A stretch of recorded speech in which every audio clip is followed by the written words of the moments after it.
Lisod bulungon ni mong kagwapa, naglisod ko bulong og pagkasa. Lisod ka ayon ning mahigugma, ining katulog kay hunahon-naon ka. Bisag mo ana pa na sila, apiki kayo nga makuka.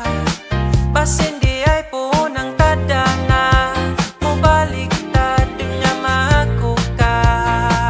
Pwede din nato ni dugayon pa, sulayin na gud ning akong gugma. Ang pagmahay na tuunahan ta, para sa ulahi puro kalipay na.